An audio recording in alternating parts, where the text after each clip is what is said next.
بسم اللہ الرحمن الرحیم. شروع اللہ کا نام لے کر جو بڑا مہربان نہایت رحم والا ہے. یا ایھا المدثر قم فانذر وربک فکبر وثیابک فطہر والرجز فاہجر ولا تمنن تستکثر ولربک فاصبر فإذا نقر في الناقور فذلك يومئذ يوم عسير. اے چادر میں لپٹنے والے اٹھو، اب خبردار کرنے لگو اور اپنے پروردگار کی بڑائی بیان کرو اور اپنے کپڑے پاک رکھو اور شرک کی گندگی سے تو الگ ہی رہو، اور اس نیت سے احسان نہ کرو کہ اس سے زیادہ کے خواہاں ہو، اور اپنے پروردگار کی خاطر صبر کرتے رہو. پھر جب سور پھونکا جائے گا تو وہ دن مشکل کا دن ہوگا.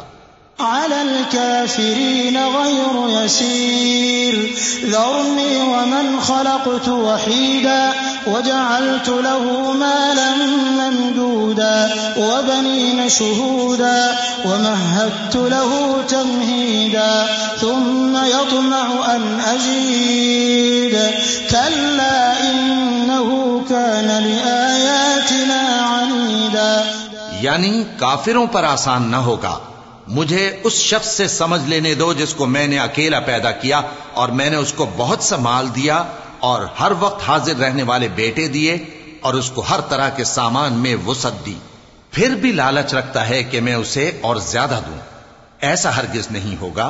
یہ ہماری آیتوں کا بڑا مخالف رہا ہے.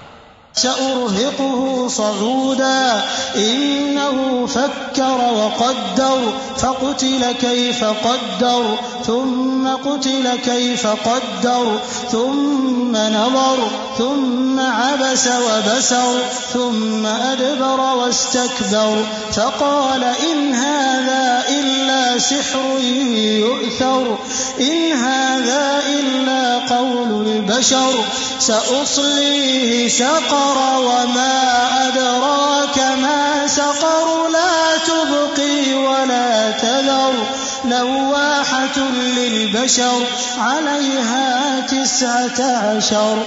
میں اسے ایک بڑی چڑھائی چڑھاؤں گا. اس نے غور و فکر کیا اور ایک بات ٹھہرا لی.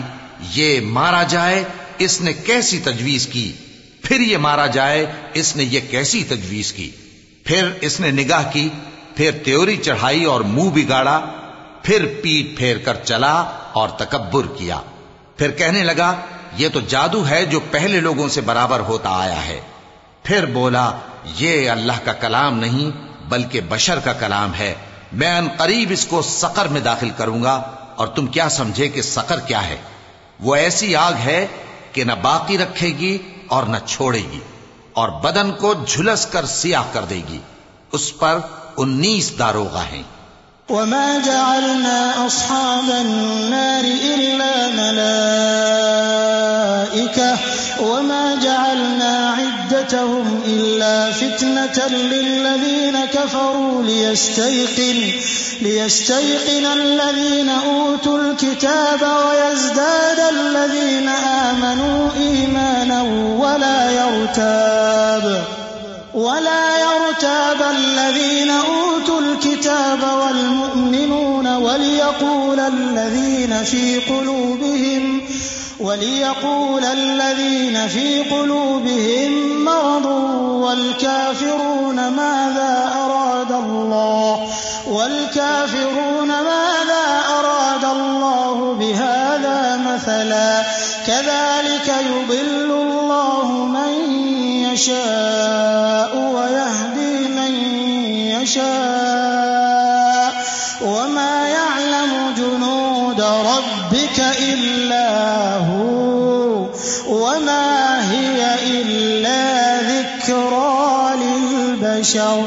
اور ہم نے دوزخ کے داروغہ فرشتے ہی بنائے ہیں اور ان کا شمار کافروں کی آزمائش کے لیے مقرر کیا ہے، اس لیے کہ اہل کتاب یقین کریں اور مومنوں کا ایمان اور زیادہ ہو، اور اہل کتاب اور مومن شک نہ لائیں، اور اس لیے کہ جن لوگوں کے دلوں میں نفاق کا روگ ہے اور جو کافر ہیں کہیں کہ اس مثال کے بیان کرنے سے اللہ کا مقصود کیا ہے.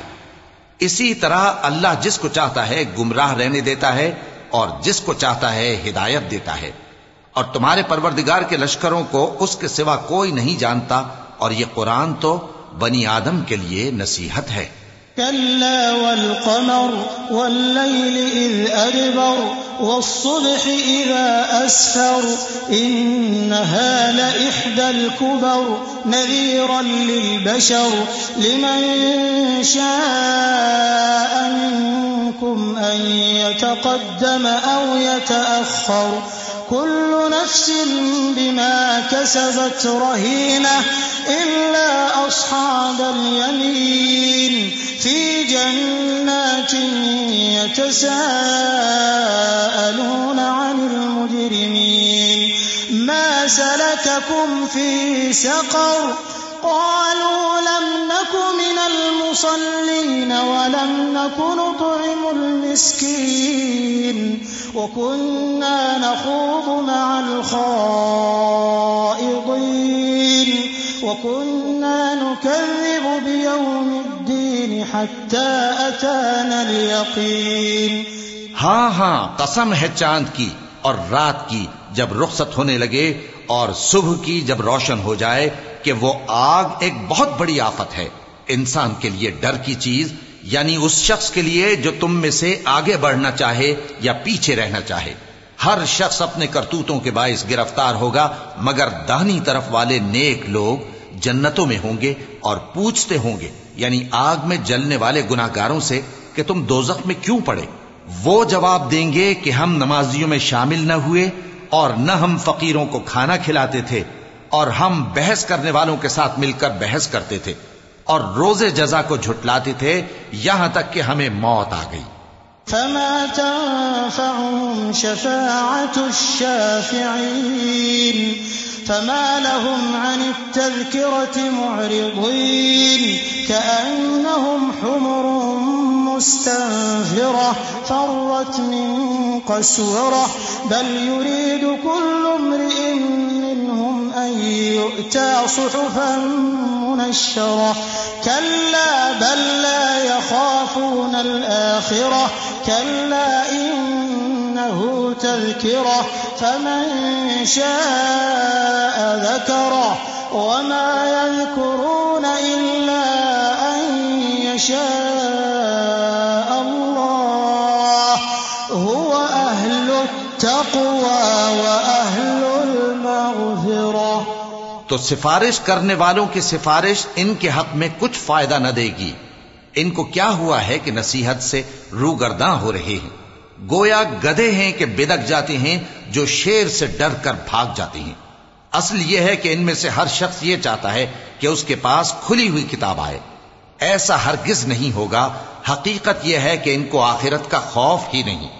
کچھ شک نہیں کہ یہ قرآن نصیحت ہے، تو جو چاہے اسے یاد رکھے، اور یاد بھی تبھی رکھیں گے جب اللہ چاہے۔ وہی اس لائق ہے کہ اس سے ڈرا جائے اور وہی معاف کرنے والا ہے۔